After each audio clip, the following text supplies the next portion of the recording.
We just got a letter. We just got a letter. We just got a letter. Wonder who it's from. In my restless dreams, I see that town. Silent Hill. So the Silent Hill 2 remake finally came out after 2 years of hype mixed with dread, and to the surprise of nobody, it's been pretty divisive. There are people who like it, people who hate it, and people who just want to play a new Silent Hill game after Konami decided to turn into an even worse version of EA. Now obviously I should go over how I feel about the original to help clarify how I feel about the remake, at least for those who don't already know. In a video that was uploaded by Just a Robot's channel while I worked with him before he decided to defend a groomer, I went into pretty long lengths explaining how Silent Hill 2 became one of my favorite games of all time in spite of only having it in my possession for a few months. The point of the video was to demonstrate how no matter how good or bad the remake may be, it was never gonna match the impact the original left on people. It was a perfectly made, tightly written game with amazing characters mixed with timeless music, mesmerizing atmosphere, and an inspiring story about a man who was brought to Silent Hill to face the sin of killing his wife, who he deluded himself into believing was still alive after a psychotic meltdown. It was also a very mature and respectful demonstration of trauma and the long-term effects and consequences it has on people, helping to make the cast complex in spite of doing immoral things. They're not portrayed as horrible people. Rather, they're portrayed as people who were forced into horrible situations which affected their mental health and behavior. It has a very intelligent and in-depth understanding of mental illness, trauma, sexual abuse, and people who develop feelings of self-harm after all their negative experiences. And it doesn't pull any punches in how it portrays them. In spite of being labeled as a survival horror game, it ends up being so much more than that. A spiritual journey for the player while delving deep into the minds of James and the disturbed people he meets in Silent Hill, teaching us how everyone has their own way of dealing with trauma and how we can accept our sins and atone for them and move on with our lives. It's an unmatched masterpiece in the medium of video games, and is more than deserving of its mantle as the holy grail of survival horror and quite possibly the PS2. So as you can imagine, I really didn't have very high hopes for this remake. Aside from the obvious things like Konami being a shit company and the clunky trailers, it just feels pointless to remake Silent Hill 2. You can't do anything to improve it because it's already perfect. This was clearly just Konami attempting to bank on people's nostalgia as well as trying to capitalize off the video game remake renaissance. After all, people really loved the remakes of Resident Evil 2 and 4 and Dead Space, so why not do the same thing they did? Except without bringing back the original Team Silent or any of the original voice actors to reprise their roles. Yeah, you can see why we're already at a bad start. Konami decided to hire a lesser-known video game development team called Bloober Team to work on this remake, a choice that understandably made people concerned since their other games are, well, to put it nicely, they're not very great. All we could do was pray that by some miracle this remake would be halfway decent and not take a gargantuan shit all over the sacred symbol of survival horror. And the trailers focusing on the bare-bones combat, terrible voice acting, and subpar character models really didn't help matters. People were practically preparing themselves for the shitstorm of the decade, as they were fully convinced that Bloober Team's remake of Silent Hill 2 was going to be one of the biggest disasters of 2024. And then the game came out and something surprising happened. It was actually well received. And not just by dumbass gaming journalists either. This game is getting positive reception from real people with actual intelligence and opinions worth listening to. Could it be? Did Bloober Team do the impossible and save what's left of Konami's non-existent reputation by turning up a passable and even good remake of Silent Hill 2? Well, the answer to that question is a little bit complicated to figure out. As I said before, there's a lot of people who are surprisingly praising it for being a faithful remake, but there's also a lot of people calling it out for being a crappy cash grab. And I wouldn't hold it against people for criticizing it because there's no way it's gonna touch the original in any shape or form. But since this game is a remake of what is only one of the most untouchable works of art in the history of the human race, we should take a look at everything it does and how it compares. How faithful was Bloober Team to the source material? What did they get right and what did they get wrong? Well, we have a lot to go over and a lot to discuss, so let's get started. Let the comparisons begin. And here we go. We begin with the main menu and the settings menu to help the player adjust themselves to the quiet atmosphere and features of the game. And right off the bat, I have to concede that Bloober Team is making things interesting. Compared to the original, the remake is a highly customizable experience. Not only are you able to adjust surface level things like brightness and volume, you can also customize the way the gameplay looks and feels. You can change the crosshairs, you can enable and disable visual effects, you can switch between different graphic effects, you can enable high contrast mode to highlight items and resources while exploring the town. You can even disable multiple UI features for a more immersive experience. So if you're someone who wants to make the game feel closer to the original, you can make it so things like ammo and health aren't displayed on screen, leaving you to either guess your stats or check the inventory for your condition. And finally, if you're a nerd like me, you can switch between English and Japanese audio to experience Silent Hill 2 like an anime. The number of options Bloober Team offers you in the settings menu is really commendable, as it helps to make the game accessible to different types of people. So with all that in mind, I'll reward the remake with 10 points.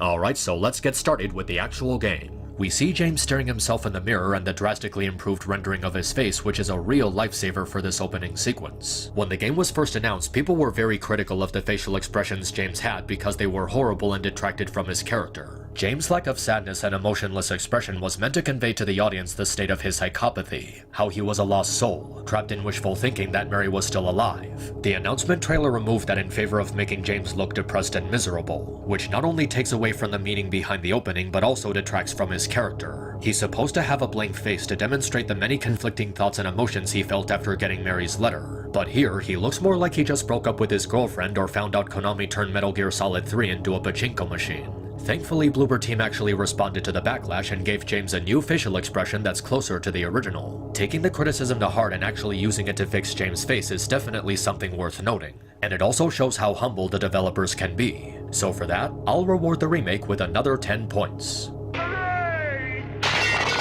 So James walks outside and looks over the overview while thinking about Mary's letter. And this is where I have to give the remake its first negative point. Make fun of me if you want, but I've already come across something that's grinding my gears. In the original, when James walks out of the bathroom to look out on the overpass, there was no overly dramatic cinematography. It was a single wide-view shot of James thinking about Mary. It's an incredibly imposing shot that allows you to feel immersed in the game's atmosphere with no awkward cuts, just enjoying that misty fog while James gave a beautiful narration about his feelings towards Mary. In the remake, that was changed in favor of these stupid cuts and overly dramatic shots that take away from the focus on the atmosphere. That one shot of the overpass was more immersive because it let you soak in the setting and the detail Team Silent placed into making the world feel alive and sentient. It wasn't trying to be cinematic, it was just trying to be immersive and soothing. Now it wants to be dramatic by zooming in on James and removing background elements that gave you a sense of mystery before entering Silent Hill. We'll get more into why the cinematography is a problem later, but for now I want to keep it short and to the point. The opening cinematography is just generic and bland, while the originals had a timeless identity to it, demonstrating how less can actually have a stronger effect. So we take control of James and begin the long walk towards Silent Hill. And we have another positive element to the remake, the incredibly remastered soundtrack. As you go further into the game, you'll hear all sorts of familiar tunes and renditions of the original music. And in many areas, the music is highly polished and enhanced. But it also doesn't take away from the meaning behind how the original was orchestrated, maintaining how it captivates the emotion behind the story and characters. It has all the familiar notes and polished tone, with a heavy variety that captures all sorts of different emotions like hopelessness, isolation, uncertainty, dread, depression, and anger. And the icing on the cake? They actually got Akira Amaoka to do the music for the game. It makes the soundtrack so much more authentic knowing they got the same music composer to remake several of his old works, updating them while still having the same spark of the original versions. Great music once again from a great composer. For that, I'll be generous and give the remake 10 more positive points. James makes his way through the forest until he reaches a graveyard. And I'm sorry, but I'm really not a fan of this fade to white before cutscenes. Throughout the game, there are several instances of this happening, and it just breaks the immersion. The original simply cut to a certain scene without any fades or transition effects, making the gameplay and story feel more naturally connected. There was nothing distracting you in between those two things, so you remained immersed in the world. But the remake feels the need to have this effect just for the sake of looking more dramatic. And not to mention, there's actually cutscenes in the game that don't have this transition effect when they start. So Bloober Team just put this effect in front of several cutscenes for no reason except to be intrusive. It's not a huge problem, but it's definitely an annoying addition that should be called out. So here we meet Angela, and James talks to her about the oddities surrounding the town. And before anyone gets their panties in a twist, no. I do not have an issue with Angela not being hot or sexy. I'm not one of those pieces of shit who thinks the child rape victim needs to be more sexually attractive for my taste. But there's an issue to be taken with her head because it looks disproportionate with the rest of her body. The rest of her character model is fine, but Bloober Team made her head too pudgy and overly round for no reason. People have joked about her looking like she got stung by bees before coming to Silent Hill, and I can definitely see why they would say that. Her cheeks just come across as too puffy and her complexion doesn't look like how it's supposed to. In the original, Angela's face looked extremely worn out and pale, which made sense given the severity of her trauma from years of sexual abuse. Her youth and innocence were stolen from her, resulting in her looking older than she actually was, which was 19 years old. The remake gives her a face model that's more resembling of her age, but it's not haunting like it's supposed to be. It doesn't look like the youth, innocence, and life was sucked out of her, which was very important for foreshadowing her backstory. It's not an issue of the character not looking hot or attractive, it's an issue of the design not fitting the character. I knew I had to be really careful about how I would critique this part of the game, lest I get harassed by a whole bunch of people accusing me of being sexist, and I got more than enough of that shit for criticizing Disney's Star Wars. But in general, Angela's character model just doesn't suit the story that Silent Hill 2 is trying to tell with her. Angela is a person completely broken from years of sexual and psychological abuse from her family, and they just made her look normal. And I imagine that a person suffering from years of sexual and psychological abuse as a kid would not look normal. They would look way, way worse than this.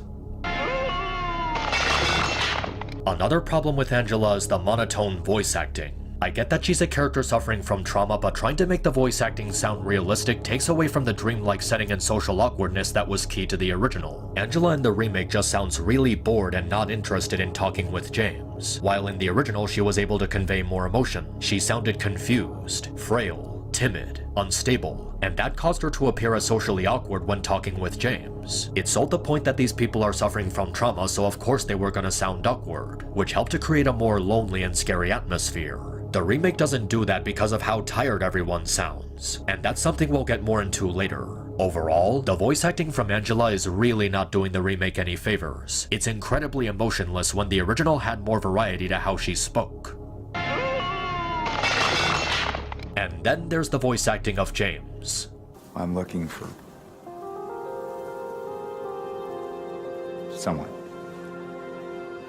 someone very important to me. He carries this tone with him throughout the entire game, and it is terrible. James in the original sounded just as socially awkward as the other characters, with hammy expressions that fit the dreamlike atmosphere of the game. His emotions and mental state were hidden behind a lighthearted delivery, which made the plot twist more unpredictable and shocking. It also kept his true nature cloaked in mystery, making him less suspicious because he didn't sound like someone suffering from a psychotic breakdown. In the remake, they made him sound like a scruffy badass with too much confidence in himself. That does not fit the character of James Sunderland. People will say it's unfair of me to compare this to Guy Seehee because his performance was so iconic and impossible to replace, but the voice actor doesn't even try to convey any sense of emotion beyond the usual tough guy persona. He sounds like Troy Baker putting on his usual stereotypical Joel Miller impression, and we all know how that went. James is supposed to sound like a lost soul, driven by nothing but the idea of reuniting with his wife to regain any sense of meaning in his life. This version of James sounds like he's about to team up with Leon Kennedy and raid one of Umbrella's research facilities. And it's even worse in the case of James because unlike side characters like Angela, James is the main character. His story is the heart and soul of Silent Hill 2. And giving him this type of voice is a severe misunderstanding of the nature of the character. I wasn't expecting Guy Seehee 2.0, I just wanted the character to sound right, and this is absolutely not right. 10 negative points for this nonsense. After talking with Angela, James continues to make his way to Silent Hill. And for all the negatives I just gave Bloober Team, this is another positive that I'm more than happy to give them. We all remember that long walk from the graveyard to Silent Hill, the rising tension, feeling of uncertainty, and the music slowly becoming more sinister as we approach the town. That element of the original is perfectly replicated here. Making your way to the town is just as tense as it was before. The foreboding atmosphere, unsettling music, and the tension building and building as you keep on walking for minutes on end, unsure of what awaits you when you reach the town. And before that, there's a really good detail carried over from the original, where James finds the first of many safe flyers in a well. In the other video, I talked about how these papers symbolize Mary's full letter and how James' mind twisted them into separate fractions, and how him finding the first one in a well is symbolic of how he's trying to drown that memory in the back of his mind. That's what the groping in his skull represented, the memory of what he did trying to crawl out and make its way to the forefront of his mind. It's a small but incredible detail that became more powerful with each playthrough, and seeing it being faithfully carried over here is fantastic. So for this and the long walk to Silent Hill, 2 points.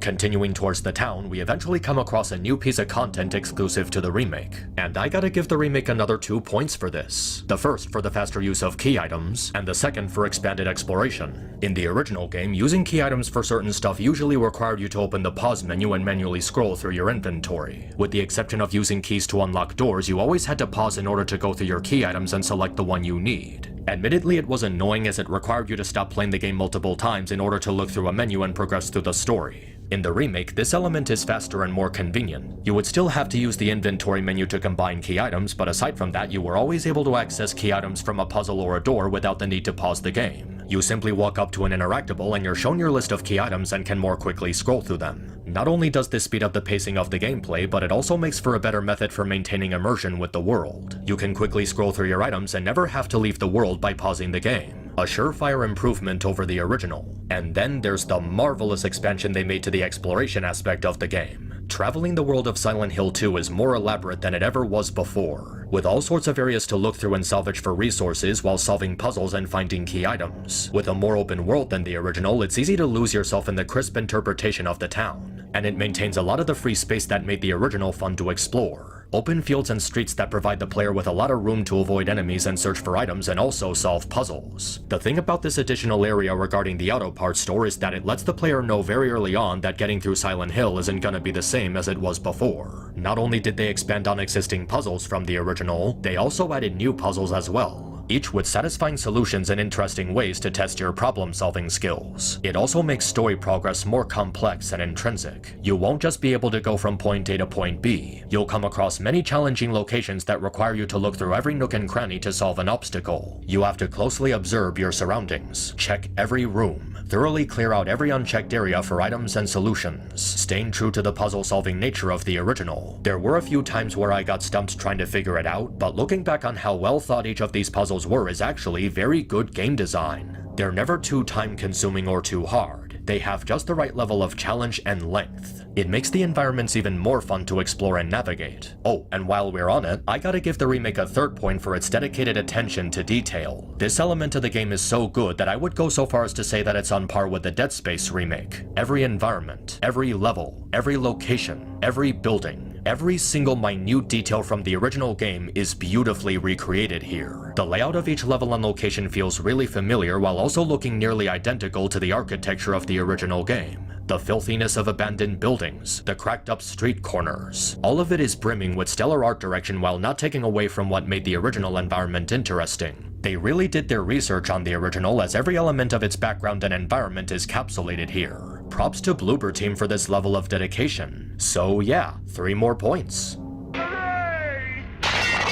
James eventually makes his way to the town, with the classic scene where he finds blood while chasing a monster concealed in the fog. Now, the fog was going to be a really big make-or-break element for the remake, not just for the horror aspect, but for how it fits into the identity of Silent Hill. You see, the reason there was fog in the original Silent Hill 1 was because the PS1's hardware wasn't powerful enough to load so much data at one time. The fog was used to conceal the background elements while the game loaded things like buildings and street signs and alleyways. But Team Silent didn't suspect that the fog would be so well received, as it became one of the most talked about and praised elements of the game. The fog had a way of adding mystery to the town, concealing things out of view while also allowing you to recognize where you were going. It made the town feel brighter and well lit instead of just dark and gloomy. So when it came for Silent Hill 2, the team just shrugged and decided to add fog for the heck of it. With the more powerful hardware of the PS2, they didn't need to hide anything behind the fog while waiting for it to load. But they did it anyway because Team Silent knew that the fog became a staple of what gave Silent Hill its unique identity. Knowing that they added more time to the game's development to include something that wasn't required but still helped with the town's aesthetic is incredible behind-the-scenes trivia, accidentally but miraculously adding life and personality to Silent Hill through a simple blanket of fog. The fog became an extremely integral part of the franchise, so it's important to make sure that Bloober Team would be able to properly replicate it. And in the end, they succeeded. The visual representation of the fog is incredible. incredible, emulating the sense of mystery and tension of the original. It's thick enough to obscure your view of far-off objects and enemies, but also spread around James enough to let the player see where they're walking. This combined with the incredible art direction makes the town truly feel like a cursed place. Somewhere where people once lived and formed a community before the cult destroyed it. And not only does it look good, it also sounds good. The sound mixing in this game, especially when using headphones, is entrancing and incredibly lifelike. Every sound effect in this game, from the sound of James' footsteps to the echoes of abandoned buildings, and the disgusting gory sounds of enemies, is so distinct and well put together that you actually take a moment to stop and just listen to everything. I can safely say that headphones is an absolute must for this game. The sound design of the remake takes full advantage of everything to make you feel like you're really next to James experiencing the haunted town with him, especially with 3D audio enabled. But it also makes really good use of silence. There's a lot of moments in the game where there's no noises going around as you travel through a building, and it's a beautiful example of ambience. By having no noises of monsters or dripping water or even crooked building structure, it makes the area sound more abandoned and empty. There's no sign of life no matter how hard you concentrate your hearing. It's a really unsettling and creepy touch that makes you feel more isolated and alone. With the amazing fog combined with the amazing sound design, it gets another 2 points. Not bad, Bloober Team. James continues exploring the town until he comes across the radio like last time, only to be met with a monstrous figure that attacks him. Staring it down and grabbing a blunt weapon, he gets ready to defend himself. And this is where we delve into the first extremely major problem with this remake: the lackluster combat. Now before we go any further, I will say that on a technical level, the combat is objectively better than the original. It's less clunky and has a more lively and consistent feel to it, and it really benefits from the third-person camera. You have a better view and perspective of enemy attacks to determine what you should do next, making for a system that gives the player an advantage during close quarters encounters. But this is where the problems with the combat come into play. It receives way too much attention, a lot more than it should have been given. It feels like Bloober Team really wanted to flex the idea that they can make combat more satisfying than the original. But the problem with that is that it's not even what people liked about the original at all. They liked it for its atmosphere and exploration, and Team Silent knew that's what people would remember the series for, so putting less attention into the combat was a deliberate choice. You're not in control of someone like Leon Kennedy, using advanced police and military training to fight bad guys, and you're not in control of someone like Isaac Clarke, using advanced futuristic technology to assist you in battling hordes of enemies. In Silent Hill, you're in control of just some dude. Someone who works an average job and never got into a fight with anyone in his life. And he's being thrusted into a situation where he's facing off against supernatural monsters. That explains the clunky feeling of the combat in these games, and why it feels awkward using melee attacks or why it takes more time to use a gun.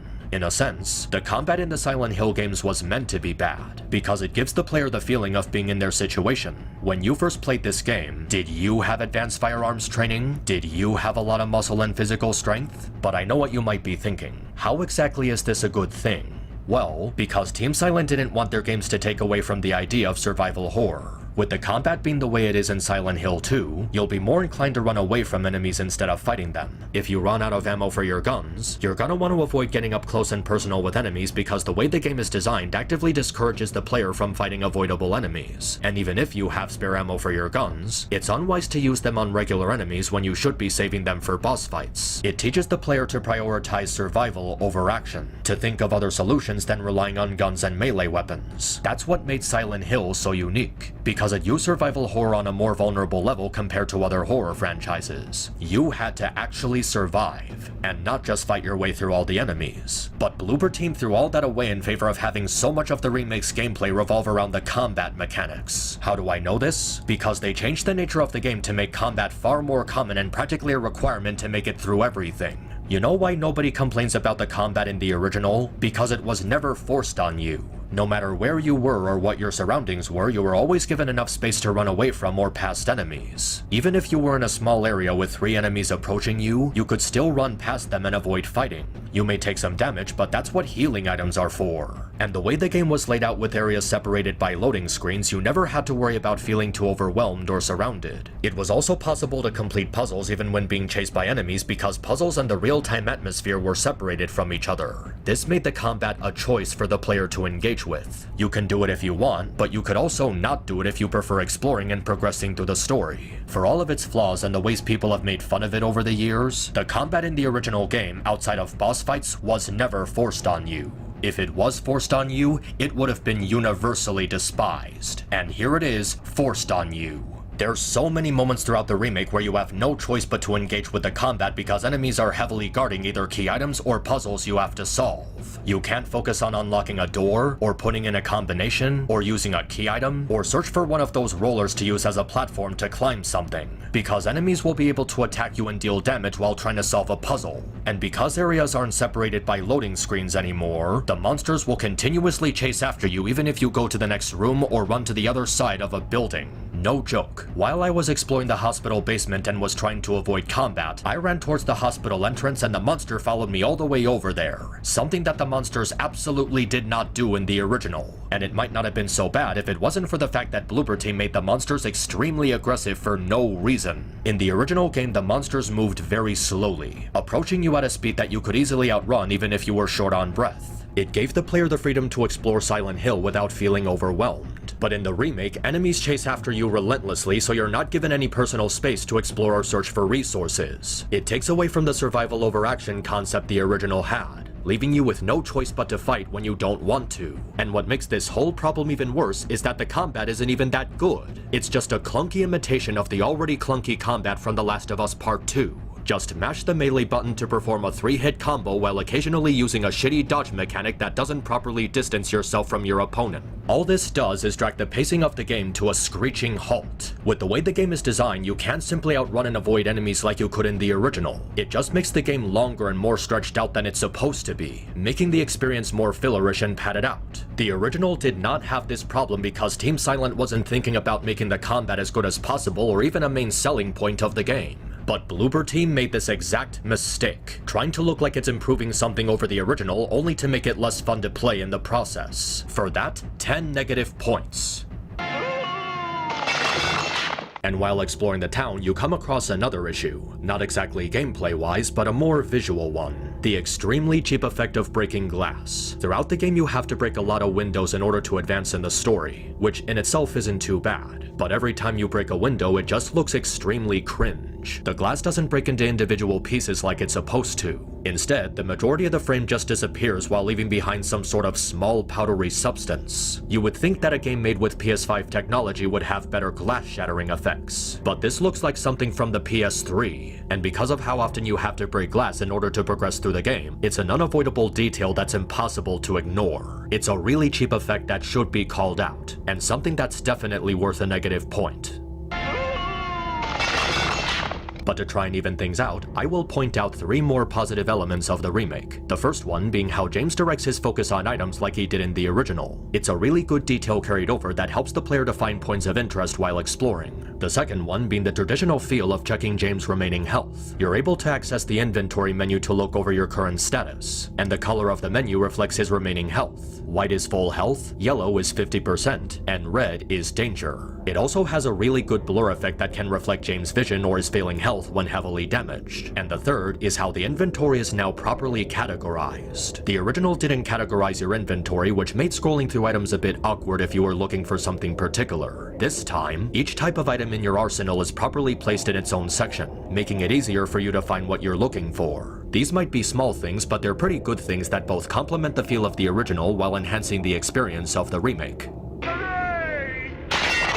After a series of obstacles, James finds himself in front of a jukebox with a broken record. So now he has to find the missing piece of the record and glue it together. After fixing the record and returning it to the jukebox, we get a somewhat new cutscene. Initially, people were up in arms about how James didn't talk about how him and Mary spent their time staring out at the lake, at least during the intro. But in this game, it serves as a reward for completing the jukebox puzzle. This is a pretty good change because it improves the pacing of the opening while not cutting out the dialogue from the story, saving it for a more fitting moment while James explores the town. The music reminds him of a simpler and happier time he shared with his wife, and it even makes him express a small smile. He comes across as melancholy during this scene, feeling sad but also happy remembering his time with Mary. It's a nice addition that adds an interesting layer to the character, and it makes for a good reward for completing the puzzle. For that, I'll reward the remake with another point. After after that, James goes through another series of obstacles leading him to the Woodside Hotel. So now he must investigate the hotel to make his way to the park. And while exploring the hotel, we come across one of the absolute worst video game cliches in recent years. You know exactly what I'm talking about. The stupid yellow paint push and pull some kind of heavy object puzzle solution. Ever since The Last of Us popularized it in 2013 and ruined adventure games forever, a lot of modern games felt the need to force this bullshit on the player for the singular purpose of wasting their time, where you have to grab some sort of dumpster or other big object and then very painfully slowly drag it across the area and use it as a platform in order to climb through a window or complete a puzzle or some shit. And this makes an appearance so many times throughout the remake. It's a horrible, awful gameplay mechanic that does nothing to enhance the experience and drags out the game's length for no apparent reason. I don't know why developers insist on shoving this crap into our games these days, but this is a pathetic trend that needs to stop. And placing it in a remake of one of the greatest video games of all time is not helping. 10 negative points for this bullshit. James continues to explore the hotel until he eventually meets up with Eddie in the bathroom, and it does a good job maintaining all the elements of symbolism and foreshadowing from the original. We have Eddie immediately denying killing the guy in the fridge, him avoiding eye contact with James, and him being in a lower and more vulnerable position to make James feel dominant over him. Another thing the remake maintains is how you can see the football stuff in the next room foreshadowing the harassment Eddie received from the football player. It's pretty well handled, so I suppose I can give the game a point for that. Making our way through the hotel, we eventually have our first encounter with Pyramid Head. And here's where I have to give positive points to the remake once again. In the original, there wasn't really any build-up to seeing Pyramid Head killing those monsters. It just immediately cuts to it as soon as you enter the room. And when James shoots him with his pistol, he flinches and flails around as if he was harmed by the gunshots. In the remake, it's a bit different, but in a good way. Instead of just immediately cutting to Pyramid Head, there's a moment of silence in the room. And after James gets the key item, he hears something in the next room, slowly approaching the corner to see what it is. There's an actual sense of build-up to the scare this time instead of just randomly throwing it at you, which is a much more subtle and effective method for intimidating the player. It's less of a jump scare and more of a setup for seeing Pyramid Head for the first time. Then when James shoots him from inside the closet, Pyramid Head doesn't react to the gunshots. He just continually stares at him and shrugs them off. There's a lot more intimidation in this because it demonstrates how he can't be harmed by conventional means. And it makes him look scarier by just holding on to that shot of him staring at James. And the pacing is also slower. And not slower like it drags out for too long, but slower as it causes a greater sense of anxiety and tension. Everything about this scene has a greater sense of build-up and dread compared to the original, with Pyramid Head slowly approaching James and leaning into him while he slowly raises his gun. It feels like the two are staring each other down, and James is trying to keep his composure instead of panicking. So that's actually 3 things that the remake did with this scene that's an improvement over the original. That's pretty impressive. James eventually goes over to the next apartment and makes his way through all the puzzles and whatnot. He continues to explore until he eventually approaches the room where he meets Angela. It's a pretty good detail that Bloober Team included the boarded up black door and the teddy bear foreshadowing her destroyed innocence. But the actual scene is a little bit more complicated, because it receives both a positive and a negative point. The scene plays out pretty much the same as the original. Angela sees James in the reflection on her knife. James tries to talk her out of hurting herself. They foreshadow their similarities in loathing themselves. James explains to Angela how he's searching for his late wife, and the scene concludes with James offering to take Angela's knife so she doesn't hurt herself. And here's where the real point of interest comes into play. In the original, Angela lets out a scream of fright before holding the knife against James, but then she calmly collects herself and apologizes before placing it down. It's a really good scene that helps to foreshadow her trauma and how fragile she is when around men. In the remake, it's a little different. As James slowly approaches her, she quickly steps forward and swings the knife directly at him, almost as if she was trying to stab him. Unlike the original where she takes a step back while taking a defensive position, the remake has her reacting in a more threatening manner. It's an extremely quick gesture towards James that looks like she could have killed him if she fully went through with it. And instead of letting out a scream of fright, she lets out a short but still distressed no. It's a good delivery and change from the original, as it's also less of a jump scare and more of a way to let the player see the severity of her trauma. And the best part is that she doesn't calmly collect herself like in the original. In the remake, she starts panicking and breaking down crying. And as much as I criticize the voice acting in the graveyard, I have to admit the delivery of Angela's panic attack is very well done. You really feel the terror and vulnerability coming out of Angela the way she delivers this line. And it really hits home how broken she is after all those years of abuse. It's extremely authentic, like an actual panic attack of someone breaking down. It's different from the original, but in a very good way, as it's an interpretation of Angela's trauma that really succeeds in showing you how horrifying her story is. For that, I'll reward the remake with another positive point. But as well delivered as that panic attack was, it was quickly ruined when Bloober Team decided to give us a close-up of this absolutely cringe-inducing facial expression. Seriously, what is that? It completely breaks the mood of a very serious scene by forcing us to look at this incredibly bizarre and overly wrinkly expression on Angela's face. She looks like she just pulled a prank on James and is trying to hold back her laughter as opposed to having a mental breakdown. And don't even try to use this as an excuse to paint me as one of those sick freaks who just wants Angela to be more sexy or physically attractive. Because later in the game, she has another panic attack right before the abstract daddy boss fight, and she gives us a much more horrified and tonally appropriate expression. That is the face of someone suffering from trauma after years of sexual abuse, and it's great. So what's this scene's excuse? That's not the face of someone suffering from trauma after years of sexual abuse. That's the newly elected prom queen who just passed gas look. I don't know if they went overboard with the motion capture or if the actress was just given bad direction, but it's a terrible facial expression that takes away from the dread they were going for, which is not a mistake the original game makes. We continue exploring the Blue Creek Hotel, and along the way I noticed another 3 positive things about the remake. The first being that you no longer have to turn on your flashlight to read the map. It was pretty annoying in the original that we were forced to use it in order to keep track of where we were or where we had to keep going, which kind of ended up ruining the navigation aspect of the game. In the remake, you're not forced to use it in order to look at your map. You can just look at it and try to read it through the darkness. It's faster and much more convenient for the player to quickly look over their navigation. There's also a really good bonus feature in the game in the form of glimpses of the past. By observing certain items in your environment, you'll be met with a gentle melody and a focus shot of a visual highlighting an Easter egg resembling elements from the original. This is a really rewarding side quest. It gives the player a prize for being observant of their surroundings, and it also pays really good homage to the original. It's not just a matter of fan service where Bloober Team goes, "Hey, remember this from the original?" No, they actually took the time to recreate environments from the original game. It really feels like Bloober Team was thorough in researching elements from the original and including them as small treasures for the player to find. It's a really fun Easter egg, and it gives the player something to do while exploring the town.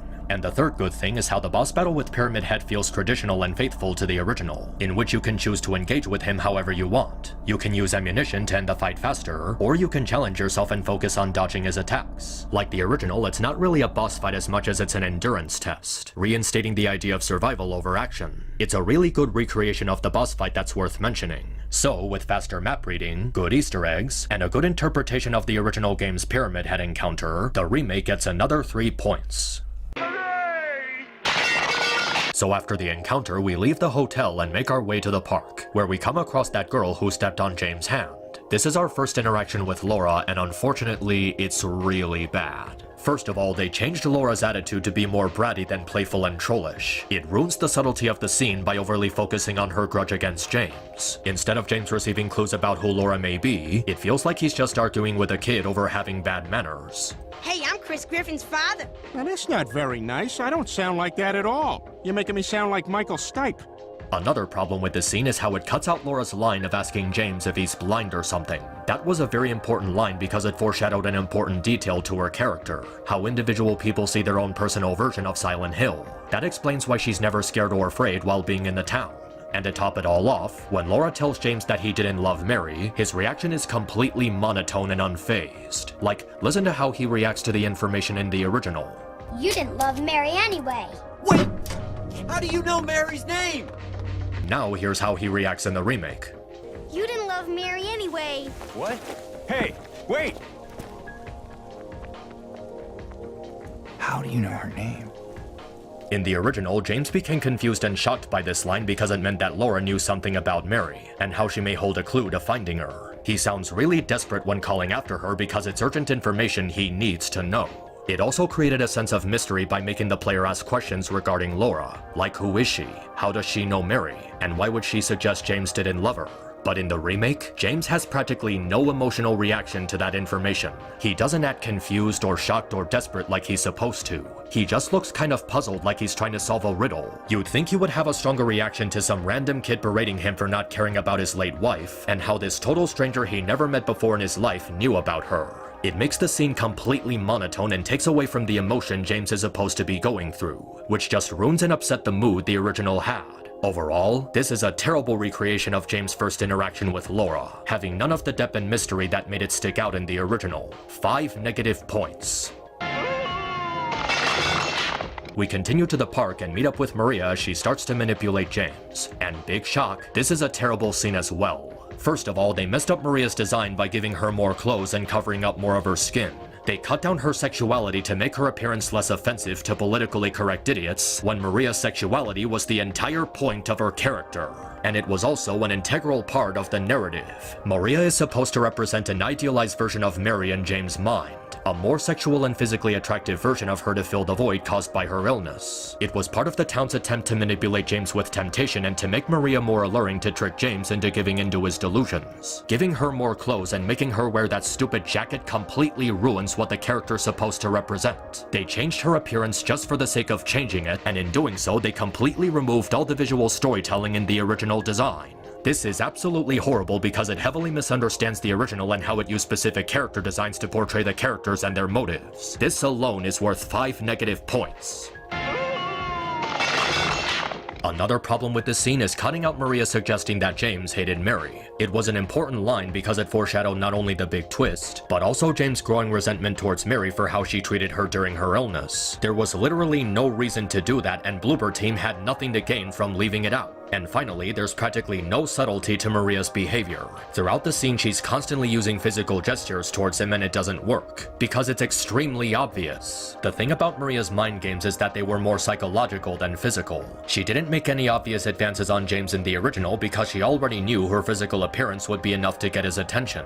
After that, it was just a matter of messing with him verbally. That's why her suggestion that he hated Mary worked so well. She was mocking him about a secret she already knew about him and throwing it in his face while he acted in denial. And she also used a specific tone to come across as less suspicious while talking to him. She didn't sound like she was trying to seduce him or get into his head. But in the remake, she sounds way too obvious in her attempts to seduce and manipulate James. And it makes both of them look like idiots. Maria for not being subtle with her tricks, and James for falling for an extremely obvious trap. Everything that made the original version of this scene work is completely absent here, stripped of the subtlety and Maria's sinister aura by properly concealing her true intentions. And that stupidity is worth 2 negative points. And so we make our way to Heaven's Night, and along the way there's some pretty interesting stuff that happens. The first is a really good Easter egg referencing the Born from a Wish scenario from the special editions of the original game. And it's not just a set piece either. You can actually talk to Maria about why the mansion makes her feel uneasy, hinting at the horrible truth about herself she discovered inside. It's a good reference to the original while also carrying over her character development from the scenario. Another interesting thing is how when saving progress, Maria will react to how James froze while looking at the paper. It shows the very real effects that the save papers have on James and how they can cause him to lose sight of reality. 2 nice things that I'd say are worth 2 points. Eventually we reach Heaven's Night, and rather than just walking through the building like in the original, there's a new cutscene that expands on James' connection with Maria and his sanity regarding Mary. It's a well-paced new scene that delves more into James' psyche and how Mary's illness affected him.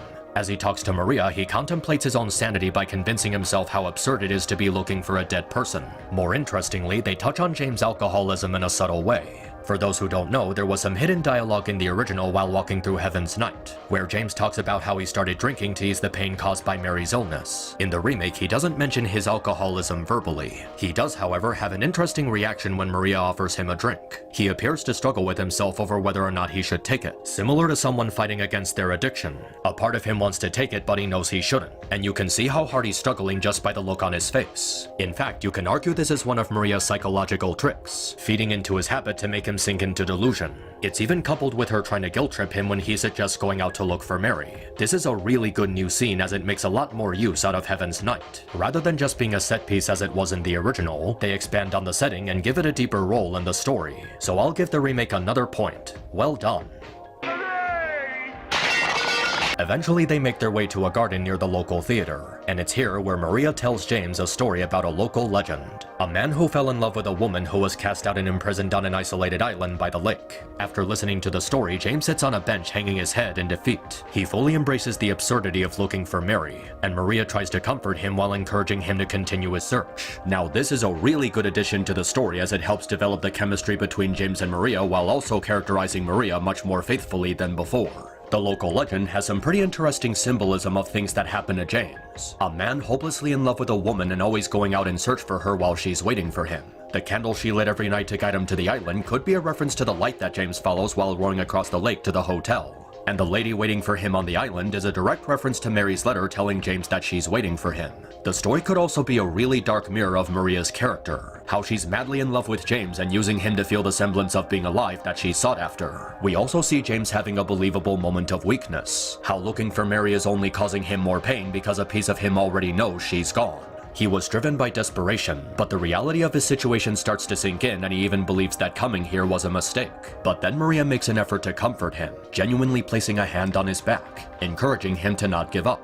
Now this right here is the characterization that makes Maria more convincing. She's not using sex or physically alluring features to get close to James. She does it by expressing empathy for his situation. Instead of seducing him, she acts like a companion or a friend, gaining his trust and providing him with confidence. It's a lot more subtle than the stuff she was doing during her introduction, and it makes her more empathetic as she's speaking through her absorbed memories of Mary. This whole garden sequence is very well done.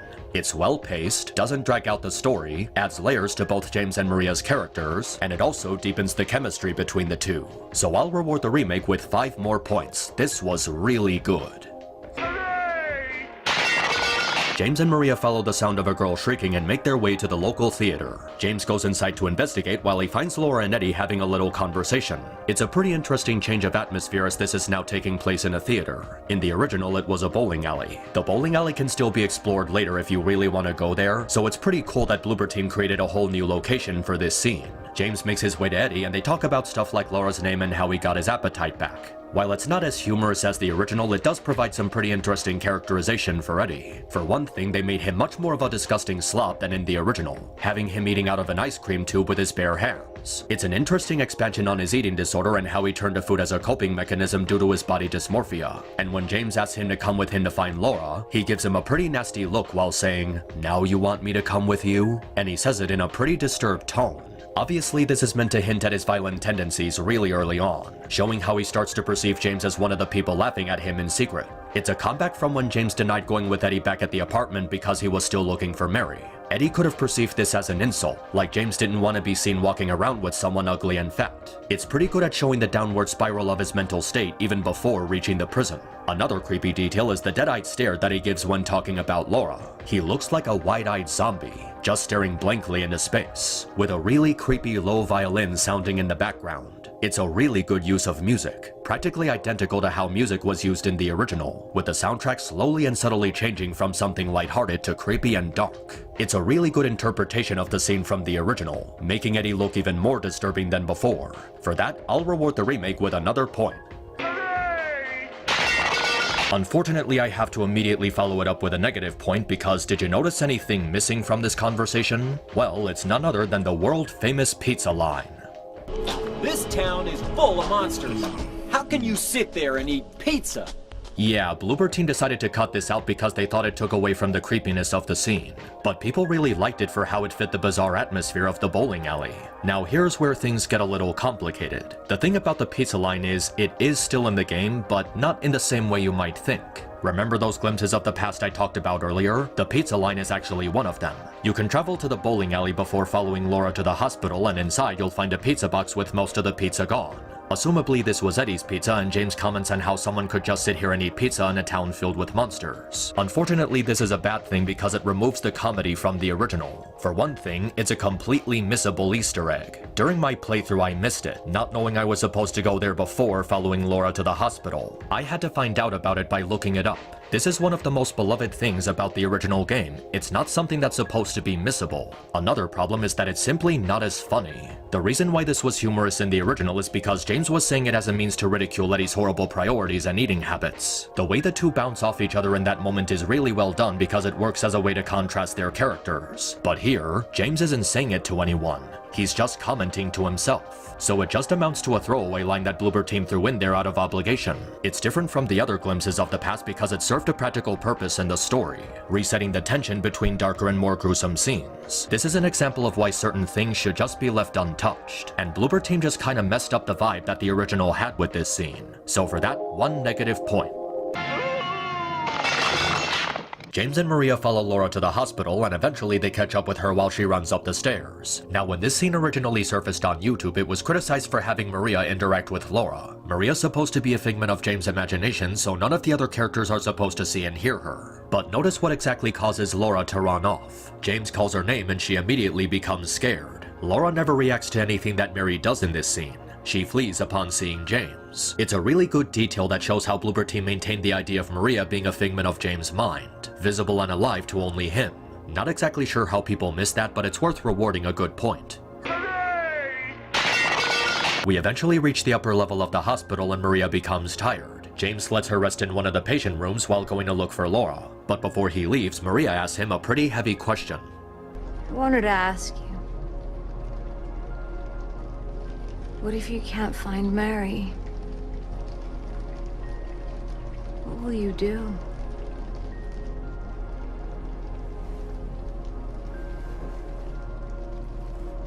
I haven't really thought about that.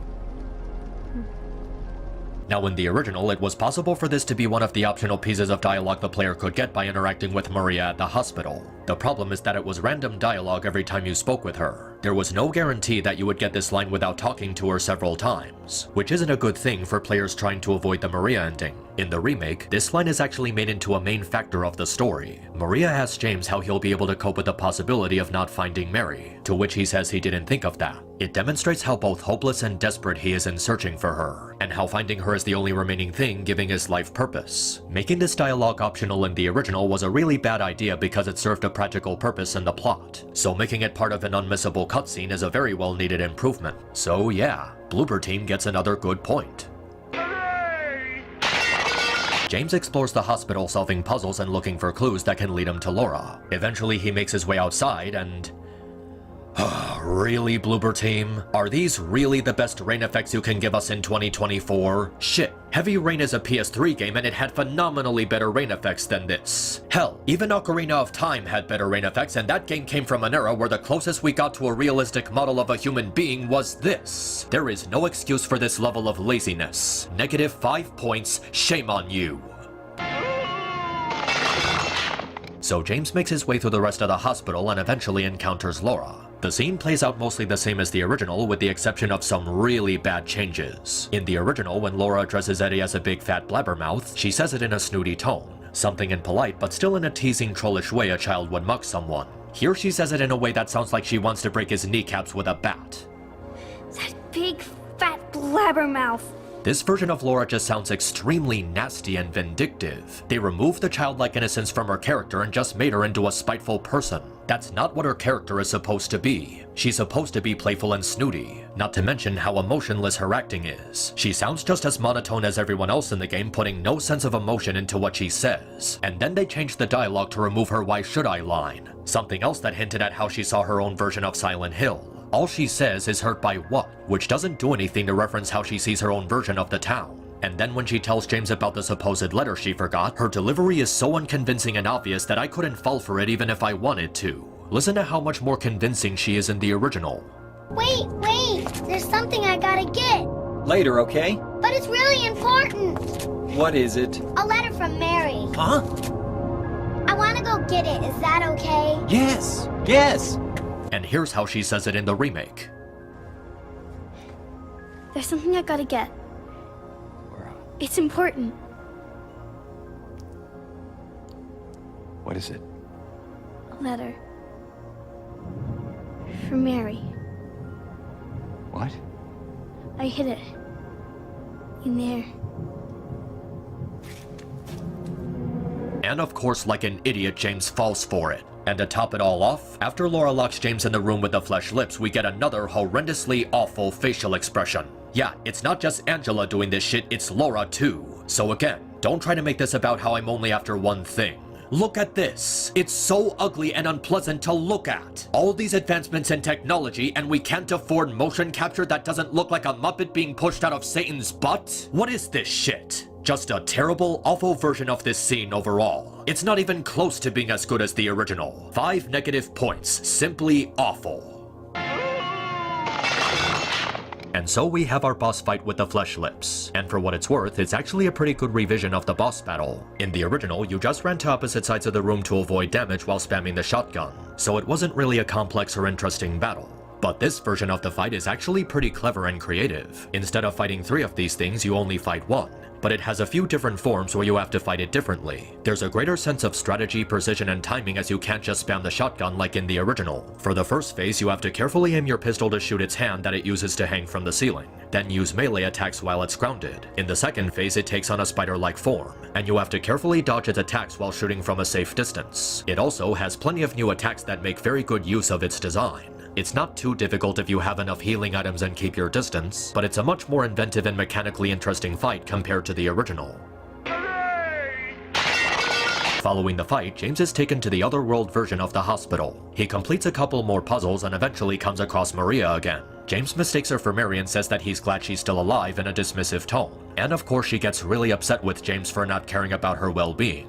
Now this version doesn't have Maria acting angry and short with James. Rather, she sounds hurt and betrayed. It's not really a bad version of how she delivers these lines. Rather, she expresses a different emotion from anger, and it actually works really well as it makes sense for the character. Remember that Maria has Mary's memories absorbed into her, so James not caring about her well-being would cause her to feel betrayed and hurt, because the man she loves is basically telling her he doesn't care about her. She scolds him, but not in a way that's meant to emasculate him. Instead, she sounds genuinely upset about James forgetting about her, feeding into her fear of being left alone, and the way she expresses these emotions is actually pretty good. The lines are properly delivered with the right level of frustration and sadness, capturing how dependent she is of James and doesn't want him to leave her. While it's not as iconic as the original, it's a very good interpretation of how Maria feels about James dismissing her. For that, it's worth a point.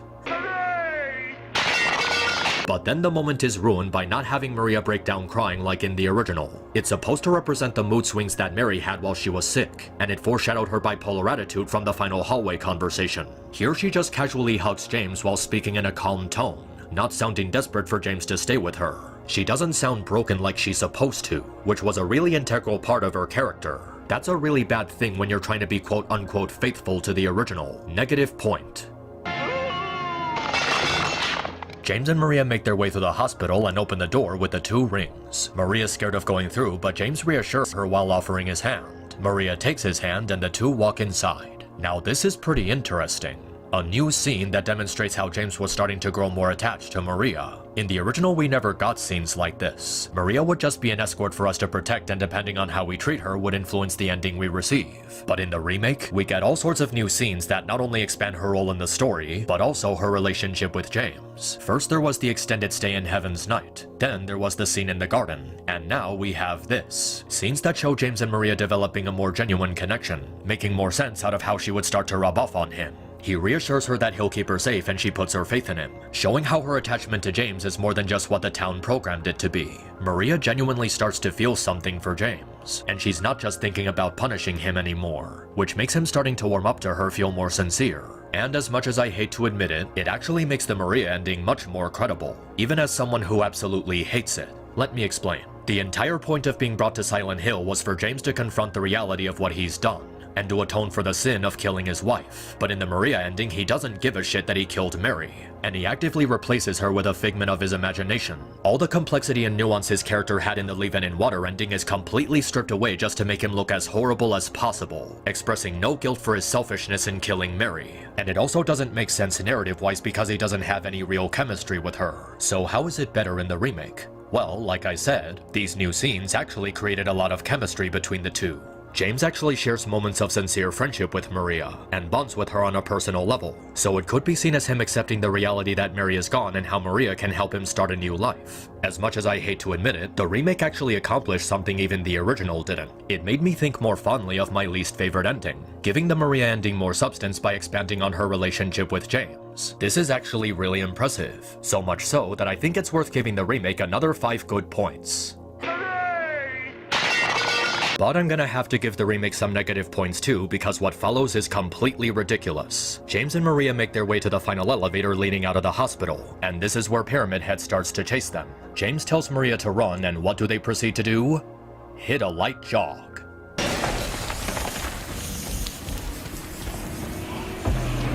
Now if this was any other game, I would probably find this funny, but this is not just some game. It's a remake of one of the greatest video games of all time. So having a scene this ludicrous is just offensive. Like you see this nightmarish monster chasing after you, and you're just gonna jog like you're on your way to the grocery store? Run for your life, you morons! I get that it's supposed to be this way from a gameplay perspective, because giving James the ability to sprint would take away the tension of being chased by monsters, but it doesn't make sense from a narrative standpoint. And if that wasn't embarrassing enough, look at the way Maria runs during this scene.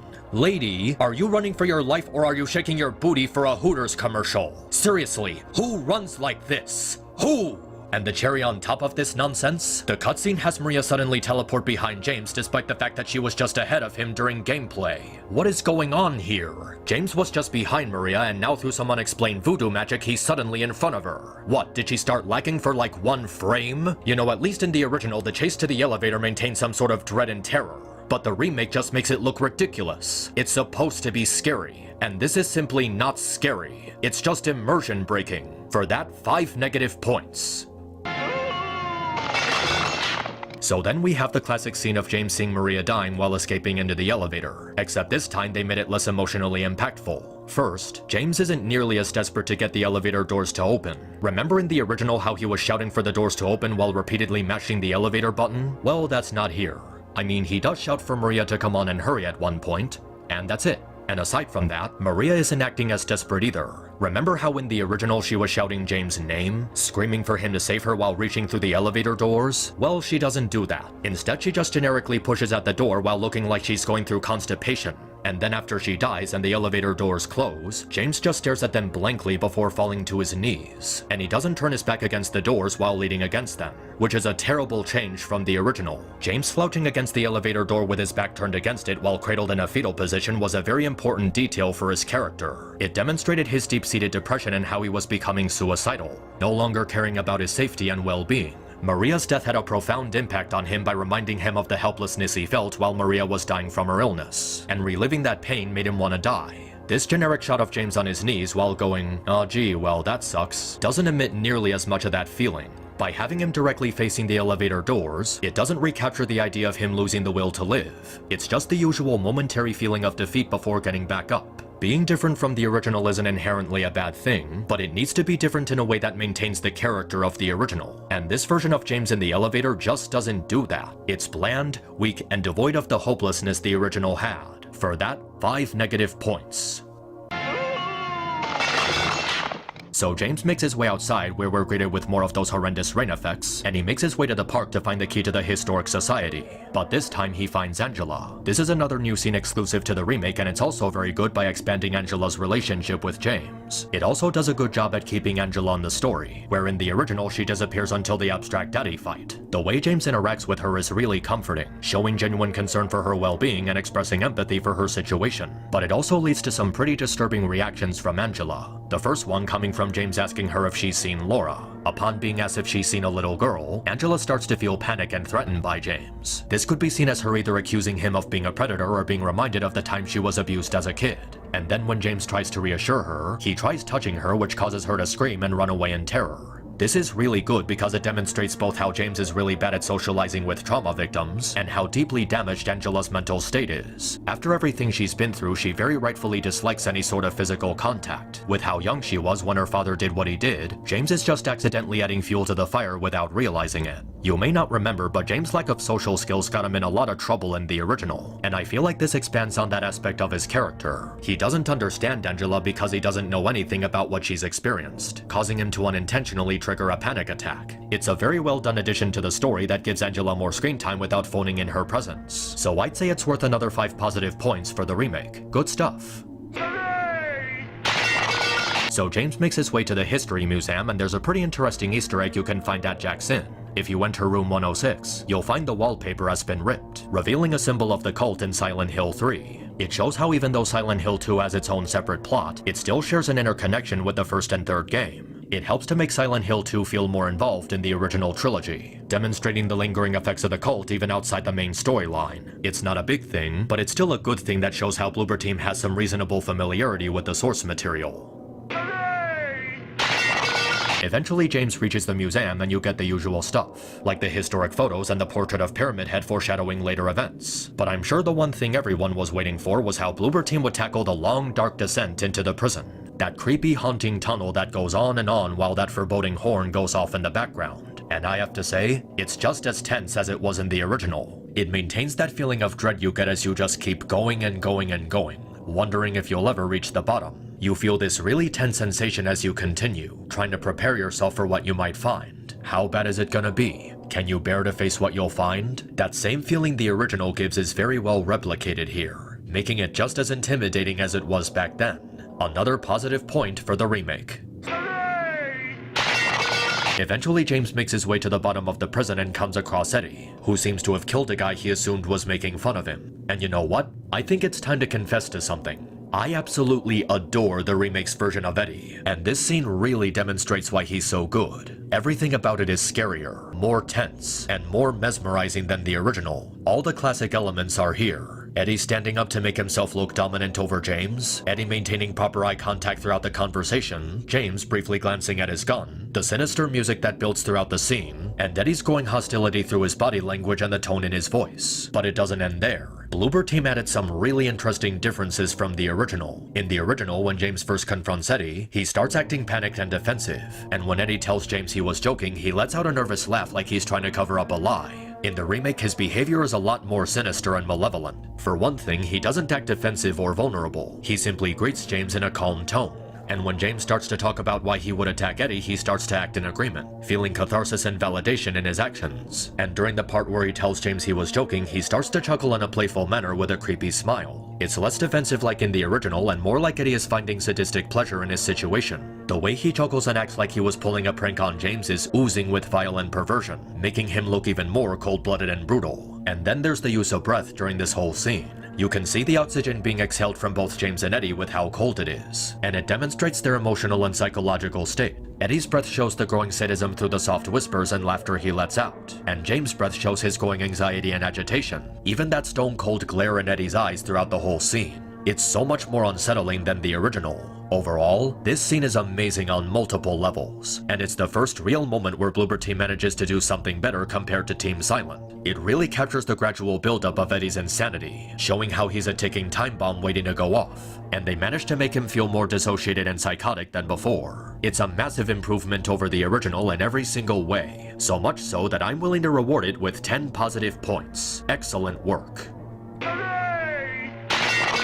And so James finds himself exploring the prison, solving its many puzzles to proceed to the labyrinth. In my previous video, I talked about how Toluca Prison was a standout location in the original for how disgusting and vile it was. It was an extremely nasty place, filled with rot, decay, and death. So imagine my surprise when I saw how Bloober Team managed to recreate this atmosphere to a T. Toluca Prison in the remake is just as repulsive as it was in the original, with all sorts of sickening things in every corner. Mold, rust, decay, filth, dirty water, and those horrible noises in the soundtrack. Every aspect of the prison is repugnant and hideous, which fits the nature of all the dark evil things that must have occurred here. Very good job for Bloober Team, worthy of another point.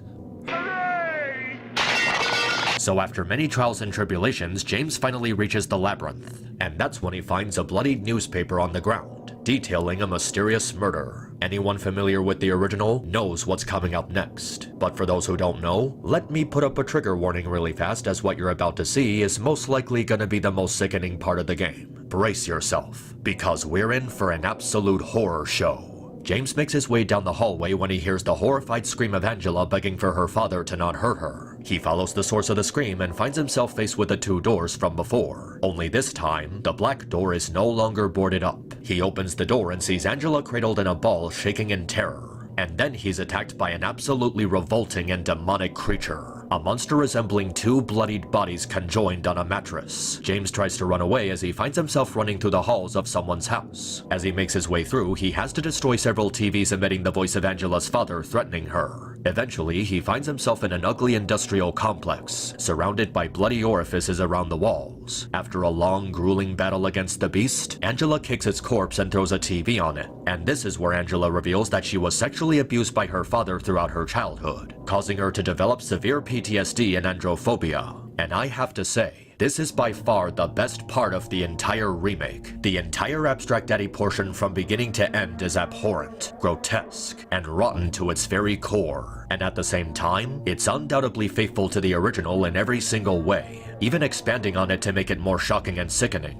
First, that scream for help by Angela is still here. You can easily recognize the terror in her voice, begging to be spared of reliving the horrors her father put her through. And then there's the design of the Abstract Daddy itself. In the original, it was pretty gross and easy to recognize what it was supposed to represent. But admittedly, due to the limited power of the PS2, they couldn't really go all out with its design. But now with the PS5, Bloober Team is able to truly capture the physical aspect of the monster. It is absolutely revolting to look at. You can really distinguish its appearance resembling two bloodied bodies conjoined in a sexual way. Their skin fused to the mattress-like body as one of its heads jerks around repulsively. And the way it moves around while chasing James is really disgusting, in a way that's meant to make you feel what Angela must have felt from all those years of sexual abuse. Even its main method of attacking James, grabbing him while smothering him with his body, is really sickening when you think about what it implies. And then there's the new setting for the battle, taking place in a recreation of Angela's house as you run through the halls. Not only does it make you feel more trapped, but it also perfectly replicates what Angela was going through. Just imagine being in her shoes, running through her house trying to get away from her father. It's a really claustrophobic feeling as you make your way through the area, and the new detail of hearing Angela's father threatening her on the TV is a really good touch. We get a small glimpse of what kind of person he was like as he verbally attacks her, using the TV to transmit his threats. It takes a figure of escapism Angela used to distract herself from her pain and uses it as a tool to intimidate the player. At one point you can even hide inside a closet, a common tactic used by children trying to hide from their abusive parents. And while inside the closet you can find disturbing details. Angela's teddy bear and her torn family photo. Her teddy bear is all bloodied, symbolizing her destroyed innocence. And the torn family photo in the closet can symbolize how Angela tried to hide her past to ease her pain.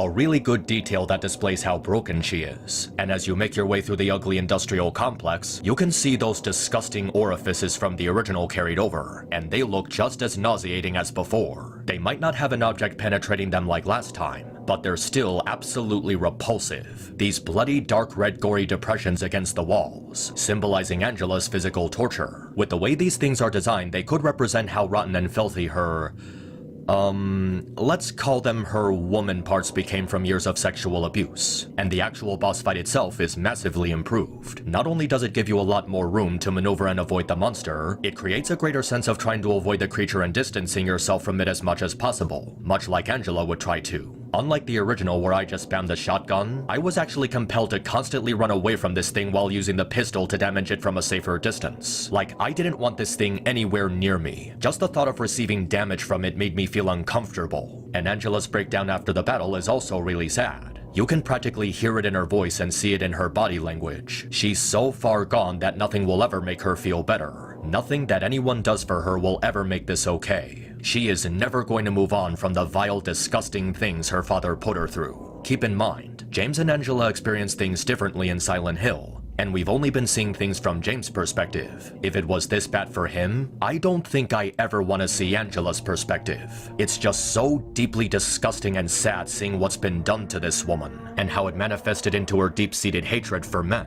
Which I honestly can't blame her for at this point, because maybe she was right. Maybe men are after one thing. Because how do you look at a character that's clearly suffering from a childhood of sexual abuse and go, let's make her more busty and slutty looking? I have to say, it is actually astounding how much Bloober Team managed to elevate this part of the game. Not only did they make the boss fight more terrifying, but they managed to tie it even deeper into Angela's trauma. And to put a little bow on this S-tier gaming moment, they give you the ability to beat the shit out of Angela's father's corpse. Maybe this is just a me thing, but after all my experiences with seeing adults using the internet to try and have sex with children, giving me the ability to bash his corpse feels like a snowy Christmas morning. Just straight joy and happiness. I'm not even gonna talk over it. Just watch and see for yourself how good it feels.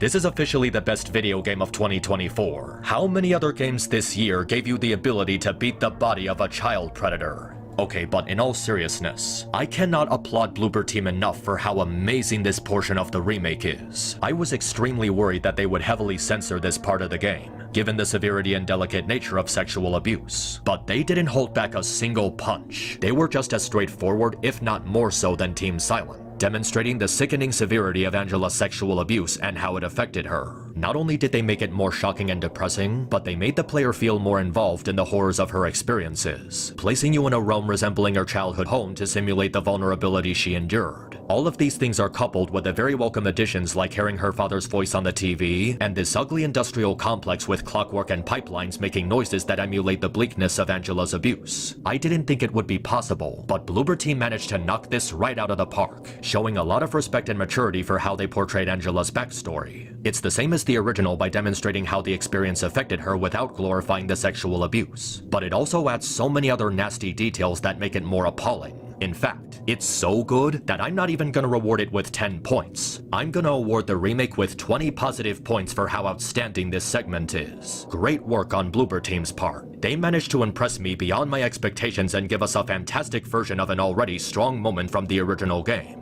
Absolutely incredible. And so we make our way to the Labyrinth, a large maze-like area leading to the lake. And for what it's worth, the Labyrinth is much more interesting in the remake. It's more of a giant puzzle where you have to solve a series of challenges to get to the next area. Instead of just forcing the player to memorize patterns to navigate, you have to engage in a series of trials and riddles that test your problem-solving skills. It makes for a much more creative and interesting level than just trying to not get lost through all these branching paths. It's more satisfying and adds variety to the gameplay. So I guess that warrants another positive point.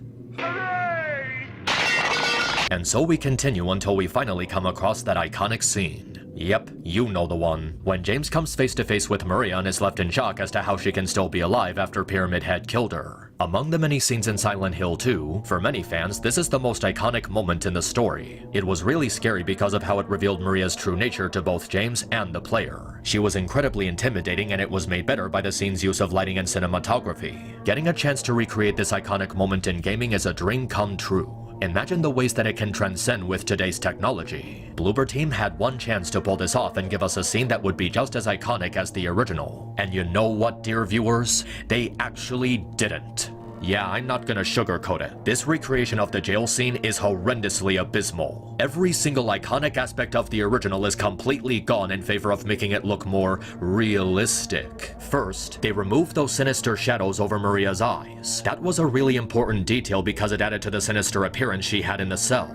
It made her look more ghostly and haunting, adding a sense of mystery to her true nature. Now that effect is gone in favor of Maria just giving us a blank stare. It just looks so lifeless and unengaged. Second, the body language is horribly stiff. Remember all those lively gestures she made in the original? How lifelike and intrinsic she was when moving around in her seat? Well, that's gone too. Replaced with this stiff, motionless, robotic doll that has no sense of body language whatsoever. I keep trying to remember if she actually moved while sitting there. Third, the voice acting is abysmal. She doesn't switch between the sweet and caring side of Mary and the seductive and vindictive side of Maria. She just keeps this same bland tone throughout the entire conversation. That was a very crucial part of her mind tricks because she was honing the two sides of her that appealed to James. The loving side of his wife, and the playful, alluring side he secretly wanted for her. All those shifts in her tone made the original so sinister and impactful, and they replaced it with this completely deadpan performance. Fourth, her delivery of that one line is terrible. Like, really, really bad. In the original, when she says, "I'm not your Mary," you felt all the negative aura coming from it. It had so many negative emotions behind it that demonstrated how bitter she was becoming towards James. It was cold, sharp, resentful, direct, angry, threatening, spiteful, and calculated. It demonstrated how frustrated she was growing that James kept treating her as a replacement for Mary, and her urge to kill him was starting to rise. In the remake, all those emotions are completely absent. The way she says it is so flat and monotone, and trying way too hard to be dramatic. This isn't creepy or intimidating, it's just wooden and pale. The original had that eerie vibe that Maria is aware of what James is going through and plays him with deception, making him question his reality, which spirals him deeper into insanity. This version sounds like the voice actress just wanted to collect her paycheck and go home. It's like she said it a total of one time, and Bloober Team just decided, yeah, let's go with that. This is such a terrible, awful scene. The original was so iconic for so many different reasons. The voice acting, the use of shadows and cinematography, the pacing, and the fantastic expressions on Maria's character. The remake has none of these things. 10 negative points for this travesty. What an embarrassment. James continues to make his way through the labyrinth until he meets two final challenges, and both of them are horrible. The first is a stupid compilation of defend your position segments. This is already one of the worst tropes in video game history, and sticking it in Silent Hill 2 is an insult. It's just aimlessly running around the room avoiding enemies until the siren stops going off, which is boring and repetitive. And the second one, an additional pyramid head encounter, isn't much better. The game sticks you in an extremely small hallway where you're forced to maneuver around him with very little room. Rinse and repeat like 20 times until the pathway is open from exposure to his sword. Neither of these things were in the original, and for good reason, because Team Silent knew they would be horrible. It just drags out the length of the game for no reason and brings the pacing to a screeching halt. For that, 5 negative points. James makes his way to Maria and finds her dead, causing him to sink into depression while remembering Mary. He tries to push himself forward until he reaches a graveyard with the names of him, Angela, and Eddie carved on tombstones. Diving into one of the holes, he comes across Eddie once more, who has now gone off the deep end. And just like the prison scene, it manages to be even more creepy and intimidating than the original. I'm sure people will criticize the absence of those different camera shots or the absence of the way he says "and a corpse can't laugh," but honestly, those things are small potatoes compared to the absolutely unsettling homicidal rage that Eddie displays here. In the original, the voice acting made him sound like he was a fat loser whining about stuff, which is good. It made sense for the character as the constant harassment would have an effect on his behavior, but the voice acting in the remake is extremely threatening. It really shows how much of an unhinged ticking time bomb he turned into as the hauntings of Silent Hill got to him. It's more imposing, rage-filled, and really striking with none of the awkward pauses in between. And it really sounds like he's letting out years of pent-up anger after all the harassment he was subjected to. On top of that, he manages to maintain even more eye contact with James, staring directly into his soul with those cold, fury-induced eyes. In the original, he doesn't really maintain eye contact with James because he's constantly shaking his head around while ranting about his abuse, which makes it more like he's venting his frustration instead of directing it at another person. By having Eddie directly glare at James while yelling out his abuse, it makes it more like he's trying to actively scare him into submission. A bully victim finally standing up for himself against his aggressor. Another thing worth noting is how before James confronts Eddie, he's seen ranting at a dead body, talking about how he followed him all the way out here, even mentioning how he's killed him several times before this moment. This is most likely because every single monster Eddie killed was the football player who harassed him, constantly coming back to haunt him from beyond the grave. It's a much more interesting approach than how the original suggested Eddie killed different people instead of just the one. There's also the fact that this time, James doesn't ask Eddie if he's gone nuts. Instead of judging him negatively, he attempts to relax him and calm him down. But Eddie still sees this as an insult and threatens to shoot him. This is really good because it shows how much further he went off the deep end. James didn't even do anything to provoke him this time, and he still accuses him of mocking him. It's like no matter what anyone says to him at this point, all he hears is ridicule, mockery, and oppression. They also changed it so that some of his dialogue plays during gameplay instead of in a cutscene. It makes the situation feel more creepy, hearing Eddie mocking you while in control of James, trying to anticipate when he's gonna come at you. It's a lot more unsettling because it can more easily catch you by surprise. And the boss fight itself is a massive improvement over the original. In the original, it was a pretty boring fight, just two guys shooting at each other until one of them dies. The only strategy I could think of was sidestepping behind one of the meat chunks to throw Eddie off. But in the remake, it's very different. There's still the strategy of hiding behind the meat to use it as a shield against Eddie's gunshots, but this time he fights while hiding in the shadows. He carefully positions himself out of your line of sight, requiring you to pay really close attention to his movements and see him through the fog in the locker. The battle also takes place in multiple phases, with Eddie changing the battlefield to better suit him as he loses more health. It's a battle that relies on concentration and a keen eye, rather than just waiting for him to come out of cover. Overall, this was a really good adaptation of both the boss fight and Eddie's psychotic episode. Bloober Team recaptures the empathetic element of his character very well. He was a broken soul driven to the point of insanity and just snapped, and being brought to Silent Hill brought out the worst in him. Even when he's acting out and becoming sadistic, it's just him being hurt. This was a guy who was harassed his entire life, and not lightly. Even after finishing school, he never caught a break. Like the world was always against him the entire time. He was already in distress from the beginning, and the stress and hallucinations of the town just broke him. Of all the things that were changed around in the remake, Eddie is by far the most consistent in quality, getting better and better every time he appears. His voice acting is more intimidating, the look in his eyes is more sinister, the way he provokes James throughout the game is more sociopathic, his boss fight is more mechanically satisfying, his descent into madness is more well-paced, and his physical appearance is much more ugly and hideous, making it much more believable he would be bullied for his looks. One of the rare instances where Bloober Team wasn't just as good as Team Silent, but even better. And this final confrontation is very well done, worthy of 10 points. Now there's one more important detail before we go forward, that being how James absorbs the reality of killing a human being. This is meant to foreshadow him facing the truth that he killed Mary, further supported by how her letter to him became blank since killing Eddie awakened a memory lying dormant in his mind. In the original, he tells himself that he killed someone before he asks himself if Mary really died 3 years ago. In the remake, he looks over Eddie's body then slowly raises his hands to his face. He starts to slightly tremble, feeling uncomfortable with himself. And then we have a close-up shot of him feeling lost, confused, and questioned. This is him asking himself if Mary really died 3 years ago in his head, without verbalizing it. I don't want to say it's better than the original, but it's an interesting change to how the player receives this information. James conveys his confusion and concern using only facial expression and body language, which is a good example of show don't tell. It's a twist to the scene that's done differently, but still faithful to the original. So I guess I can be generous and award the remake with another positive point. Not bad. So we make our way to the Lakeview Hotel where Mary is waiting for us. James explores for a while until he comes across Laura in the piano room. They patch up their differences and Laura gives James a letter from Mary that she wrote during her time in the hospital. Now here's a little fun fact. In the original, Mary's letter to Laura was meant to be read verbally, but Team Silent decided to remove it because they didn't think it was important to the story. The remake decides to change that by having it verbally read in Mary's voice. This is a pretty good change because it not only adds more emotion to the letter, but we also get to see James' reaction as he reads it. A small reflection of hope appears on his face while still remaining cautious, not wanting to get his hopes too high in case it's a trick. And when Laura reassures him of the information, he starts to wonder if she's really alive. It's a pretty nice change from the original, adding a few new emotions to the scene while giving James a more hopeful reaction. It's a good addition worth a point.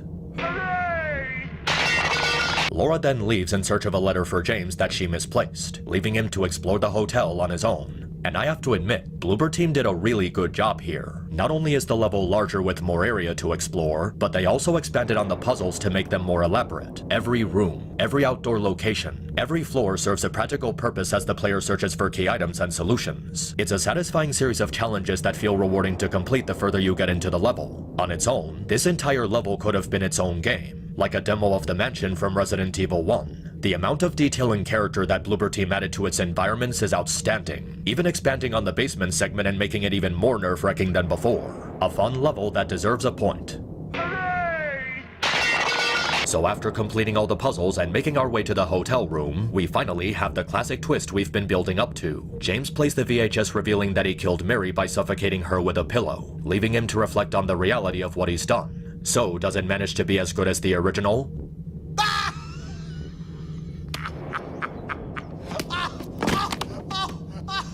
No, not even close. First, like always, they completely ruin the mood with the horrible voice acting, where everyone sounds completely dull and misdirected. Remember how I talked about the jail cell scene? How the voice actor sounds like she just wants to collect her paycheck and go home? It's the same problem here. James doesn't sound distraught or defeated like he's supposed to. He just sounds the same as he has throughout the whole game, scruffy and uninterested. And Laura doesn't sound betrayed or sad that her friend died. She sounds like she's upset over being grounded for getting bad grades in school. Second, the pacing is too fast. They just breeze through the scene without giving the player the time to absorb the impact of the twist. Like Bloober Team just wanted to get to the next story beat as soon as possible. Remember that long pause after the VHS? That long moment of silence that allowed you to take in what just happened? Completely removed from the remake. And because of how wooden the voice acting is, the lines aren't spaced out like they should be. Imagine if this was your first time watching the big twist as someone who never experienced the original. Wouldn't you want a moment for the game to breathe so you can process what just happened? Well, Bloober Team didn't think so. They trimmed out a lot of the silence, which was crucial to the emotional impact of the twist. Third, the cinematography is extremely generic and uninspired. They didn't even bother to do that iconic focus shot of the hotel room slowly spinning while the camera circled around James. Instead, they replaced it with a horrible focus shot on his face. No sense of shock or horror or self-loathing. And they don't hold on to that wide view of the room while Laura lashes out at him. They put too much focus on her face, and she doesn't have an engaging reaction either. She looks more annoyed and disappointed than angry and sad. Even the way she runs out of the room just feels forced. In the original, she doesn't run out of the room crying. She just hangs her head and walks out. That's much more powerful and sad.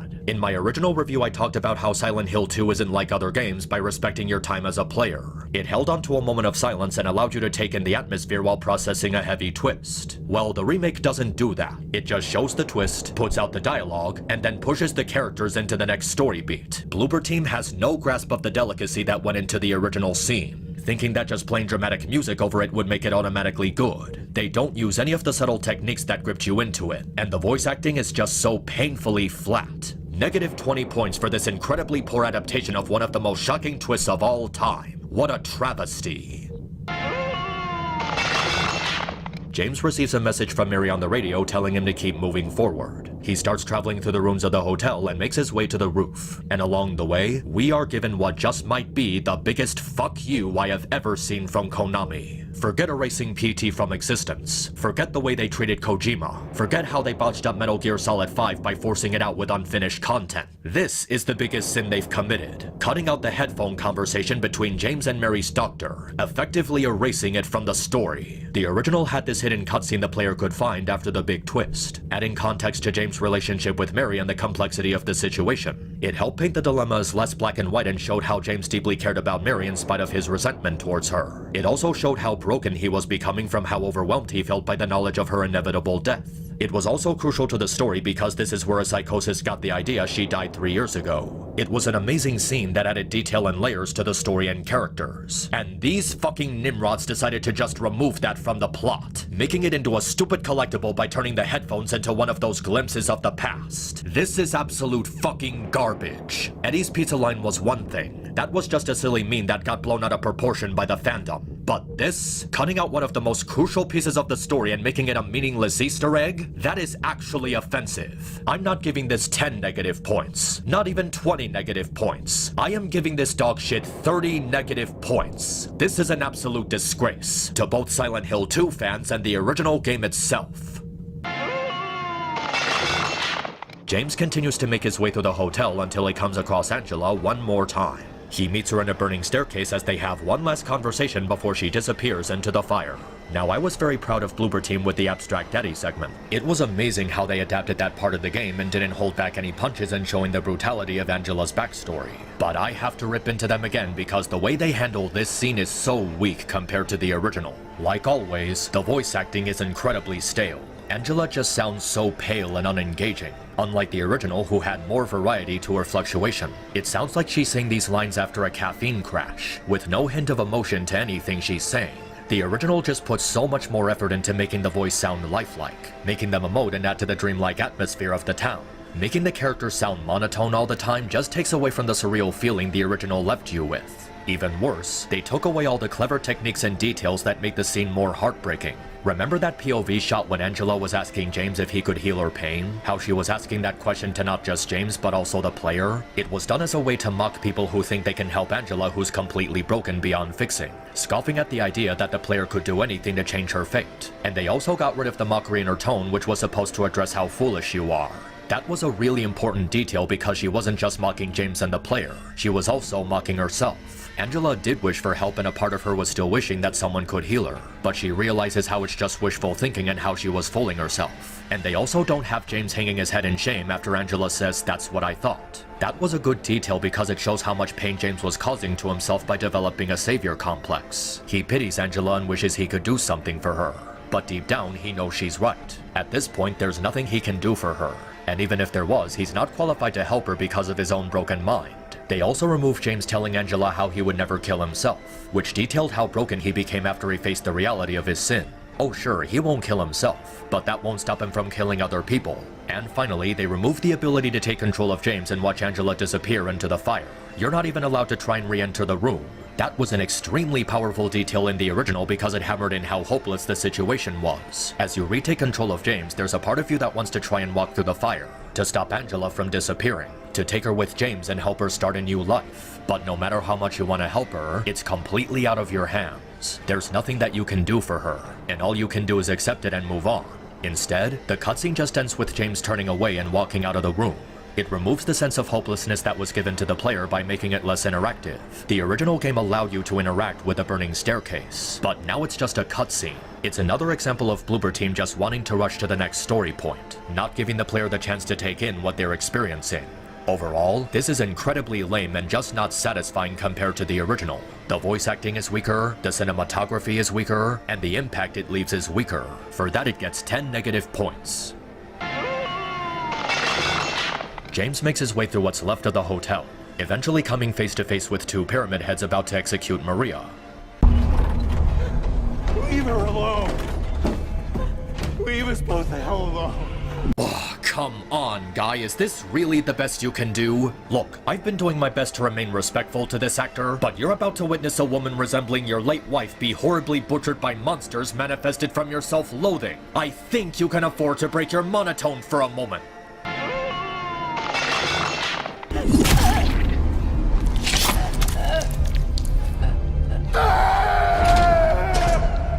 Okay, that's not what I had in mind. In the original, when Pyramid Head killed Maria during this scene, James just looked in horror while slowly falling to his knees and hanging his head. It was more powerful and less over the top by simply having James come to realize what Pyramid Head was made for and what he's trying to do. This version has him acting way too dramatic, with a scream and quickly falling to his knees while banging his fists on the floor. This is one of the problems with the remake overall. It can never seem to find some sort of middle ground in its tone. Half the time it's too monotone and lacking the proper emotion, and the other half is trying way too hard to be dramatic. It's a really annoying problem that wasn't present in the original, and this scene is a perfect example of how it makes the remake worse. So James accepts the reality of his sin, defeats the pyramid heads, and continues to the roof. Before he gets there, he remembers one final memory with Mary during the last days of her illness. And this recreation of the scene is just terrible. Not only did they make the hallway too long, but Mary's voice actress doesn't even try to resemble the emotions of the original. I mean, listen to the original again. Mary? What do you want, James? I brought you some flowers. Flowers? I don't want any damn flowers. Just go home already. Mary, what are you saying? Look, I'm disgusting. I don't deserve flowers. Between the disease and the drugs, I look like a monster. Well, what are you looking at? Get the hell out of here. Leave me alone already. I'm no use to anyone. I'll be dead soon anyway. Maybe today, maybe tomorrow. It'd be easier if they'd just kill me. But I guess the hospital is making a nice profit off me. They want to keep me alive. Are you still here? I told you to go. Are you deaf? Don't come back. James, wait. Please don't go. Stay with me. Don't leave me alone. I didn't mean what I said. Please, James. Tell me I'll be okay. Tell me I'm not going to die. Help me. And here's the remake. What do you want, James? Flowers? I don't want any damn flowers. Just go home already. Look at me. I'm disgusting. Between the disease and the drugs, I look like a monster. Well, what are you looking at? Get the hell out of here. Leave me alone already. I'm no use to anyone. I'll be dead soon anyway. It'd be easier if they just killed me. But I guess the hospital's making a nice profit off of me. Why are you still here? I told you to go. Are you deaf? Don't come back. James. Wait. Please. go. Don't leave me alone. I didn't mean what I said. Please. Tell me it'll be okay. Tell me I'm not gonna die.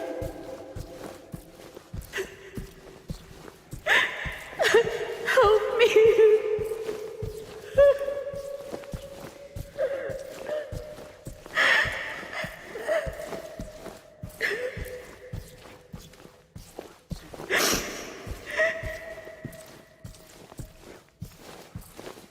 Yeah, it's like night and day when you put them back to back.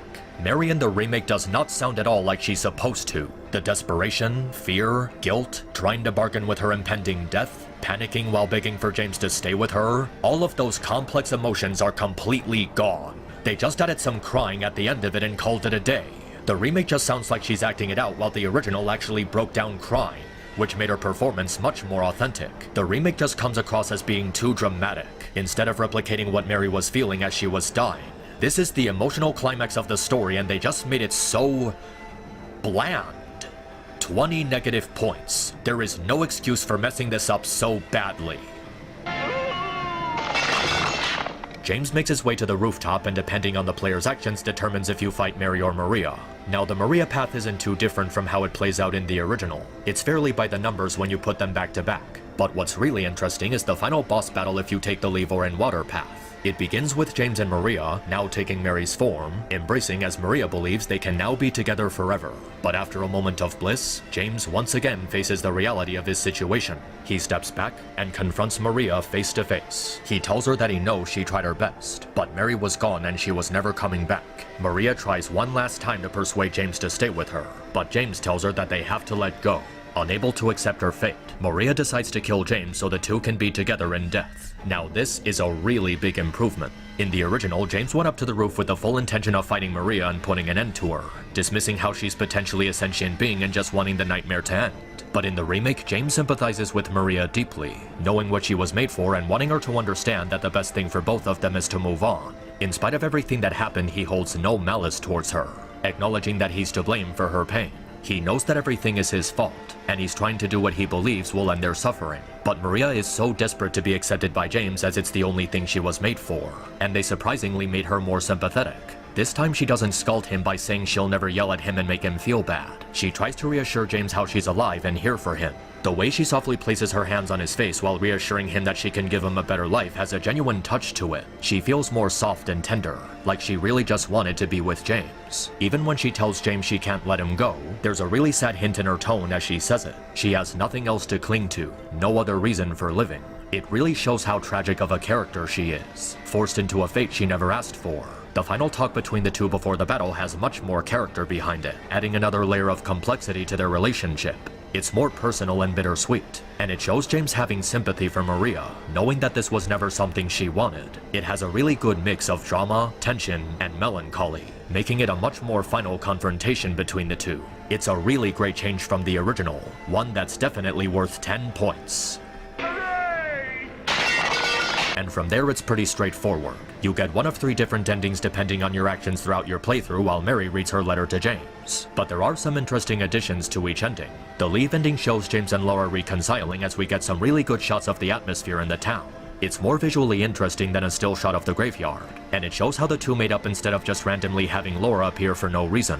The in-water ending is made way more depressing, with James venting his guilt and inability to forgive himself as he drives himself into the lake to be with Mary in death. All while her letter slowly sinks to the bottom of the lake. Even the Maria ending has an interesting spin on it by having James display an even colder demeanor, hitting home harder how messed up it is that he's doomed to live a cycle of self-destruction for his inability to atone. Each of these endings aren't too drastically different from the original, with the exception of the in-water ending being way more depressing, but they still serve as a pretty good payoff for the player depending on how they perceive James as a character. A pretty good job worth 10 points. But then we get to the real meat of the ending, Mary's last letter to James and the voice acting behind it. And to the surprise of absolutely no one, it is total dog shit compared to the original. Like, it's not even a contest. The original put actual emotion and lifelike speech into the letter, capturing a whole variety of emotions from sadness to guilt to happiness to nostalgia to frustration to depression. And those last moments where she broke down crying, that wasn't acting. The actress actually broke down in tears during the recording session. She became Mary Sunderland, all the way down to that final gut-wrenching delivery of, James,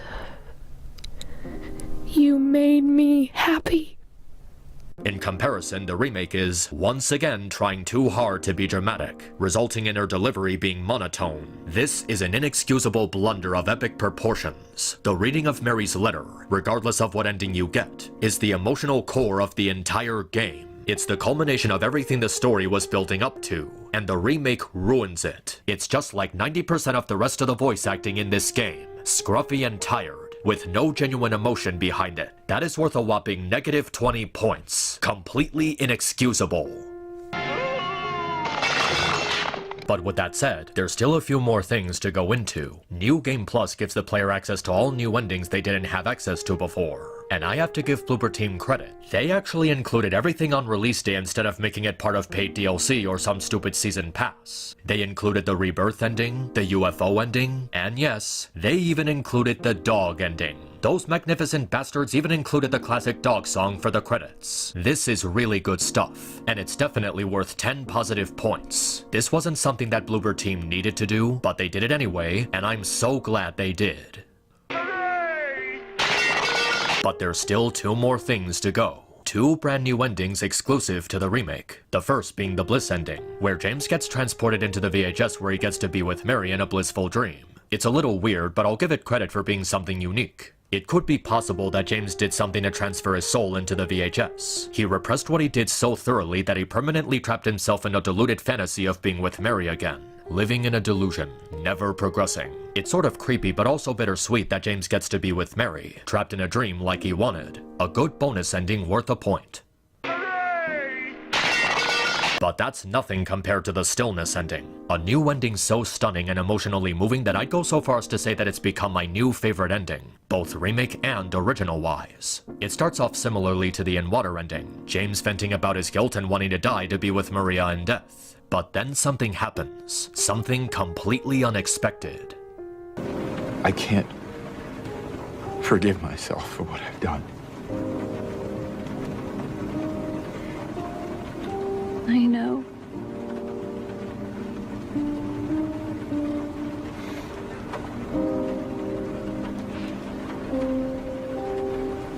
What's wrong, honey?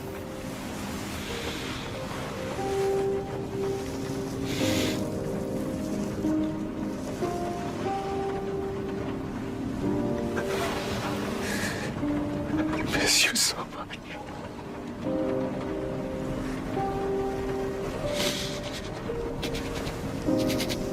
I'm sorry. I am so sorry.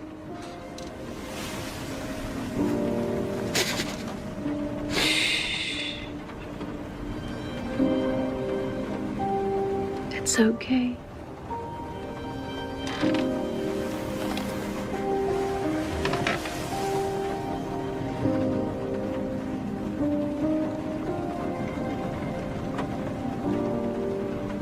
Will you wait for me? James. I've always been waiting for you.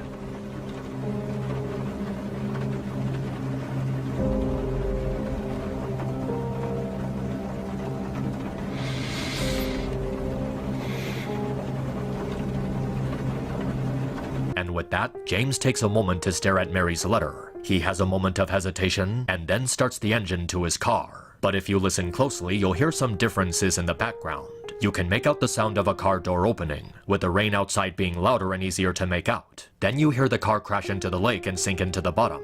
It's pretty easy to assume that this could just play out the same as the In Water ending with James joining Mary in death. But that can't be the case given the different ways this ending plays out. Notice how James doesn't look over to the back seat to stare at Mary's body. Instead, he looks at Mary's letter in the driver's seat. And the sounds of a car door opening and the audio of the rain being louder suggest that James wasn't in the car when it went into the lake. There's even a notable delay with the car impacting with the water, suggesting that James jumped out right before the car went into the pier.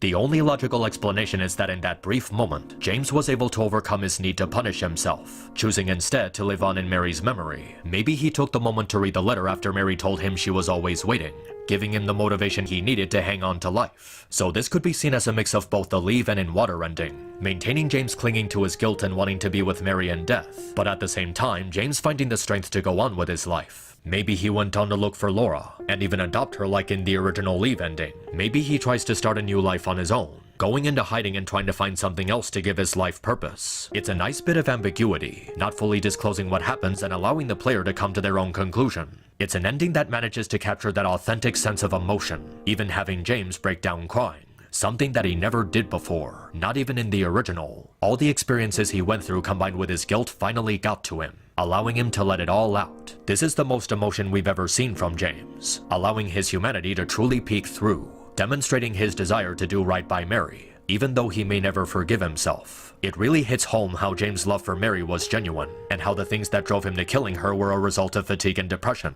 He couldn't bear to watch his wife wither and die so slowly, and he was already heavily burdened by the responsibility of taking care of her. Mary, on the other hand, was already in a state of acceptance. She already knew she was gonna die, and that it was best to accept it before hurting herself more. Even though she would get angry and break down crying for James to not leave her, deep down she was wishing for the pain to end. In this final scene, Mary had already accepted her death and forgiven James. It was only James who felt the ultimate guilt and regret about his actions, so this ending gives him closure in the most realistic way. It continues the mental state of his inability to forgive himself while Mary reassured him to move on. It's further supported by James asking her, "Will you wait for me?" To which Mary answered, "I've always been waiting." It makes no logical sense that he would want to die after asking her such a serious question, making more sense that he would instead jump out of the car at the last second, to give Mary a proper burial in the Lake of Silent Hill, letting her be at peace in her sanctuary of final rest, that special place that she and James visited all those years ago. That is something I really didn't expect Bloober Team to accomplish. A new ending that managed to overshadow all the others, with a perfect mix of depression and hope. It perfectly complements the tone of Silent Hill 2 as a whole, fitting its story and atmosphere faithfully. And I think something like that is deserving of 20 positive points. So with all that said, that's it. That's the Silent Hill 2 remake. Well, I have a feeling I'm gonna get a lot of hate for going against what's considered the popular opinion on this game right now, but you know what? I have to admit, I've seen worse. Okay, but in all seriousness, I'm just gonna come right out with it instead of doing some sort of big dramatic reveal.